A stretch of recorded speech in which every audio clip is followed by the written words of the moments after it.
വേളാങ്കണ്ണിയിലെ last ദിവസം സത്യം പറഞ്ഞാൽ എത്ര പെട്ടെന്നാണ് ദിവസം പോയതെന്ന് ഒട്ടും മനസ്സിലാവുന്നില്ല. എല്ലാ പള്ളികളിലും കയറി ഹാരിക്കുട്ടിന് മുട്ടയടിച്ച് മുട്ടിൽ നീന്താളെ നേർച്ചയും കഴിച്ച് അങ്ങനെ ഇനി ലാസ്റ്റ് ഒരു തമിഴ് കുർബാന. അതുകൂടാതെ എങ്ങനെയാണ് വേളാങ്കണ്ണിയിൽ നിന്ന് പോരുക?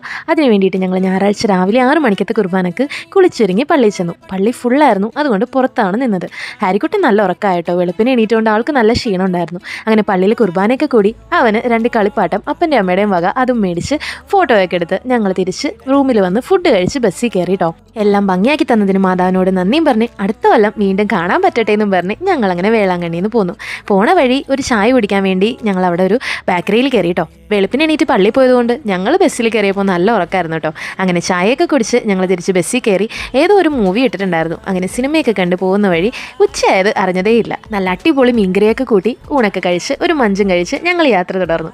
ഹാരിക്കുട്ടൻ ഫുൾ വൈബായിരുന്നു കേട്ടോ. ഉറക്കമൊക്കെ കഴിഞ്ഞിരിക്കുന്നതുകൊണ്ട് ആള് ഡാൻസും മേളമൊക്കെ ആയിരുന്നു. പോണ വഴി ഫുള്ള് വിൻമിൽസ് ആയിരുന്നു കേട്ടോ. ഒരു 4 മണിയൊക്കെ ആയപ്പോൾ ഹാരിക്കുട്ടൻ ഡാൻസൊക്കെ കഴിഞ്ഞ് ക്ഷീണിച്ച് ഉറക്കത്തിന് കയറി. അപ്പോഴേക്കും ചായ കുടിക്കാൻ സമയമായി. പിന്നെ അവിടെ കണ്ടൊരു ബേക്കറിയിൽ കയറി. എന്താണെന്നറിയാൻ പാടില്ല, ഇവിടുത്തെ ബേക്കറിയിൽ ഫുള്ള് വെറൈറ്റി ഐറ്റംസ് ആണ് കേട്ടോ. പലതരം പൊട്ടറ്റോ ഫ്രൈ തന്നെ ഉണ്ടായിരുന്നു. അതിൽ 2-3 ഞങ്ങൾ ടേസ്റ്റ് നോക്കാൻ വേണ്ടി മേടിച്ചു. എല്ലാം നല്ലതായിരുന്നു കേട്ടോ. ഒരു വെറൈറ്റി ടേസ്റ്റ് ആയിരുന്നു. ഞങ്ങൾ തിരിച്ച് എറണാകുളം റീച്ച് ആയിട്ടുണ്ട്. അപ്പോൾ ഞങ്ങളുടെ ഈ വേളാങ്കണ്ണി വ്ലോഗ് ഇഷ്ടപ്പെട്ടവർ ലൈക്ക് ചെയ്യാനും സബ്സ്ക്രൈബ് ചെയ്യാനും മറക്കരുത്.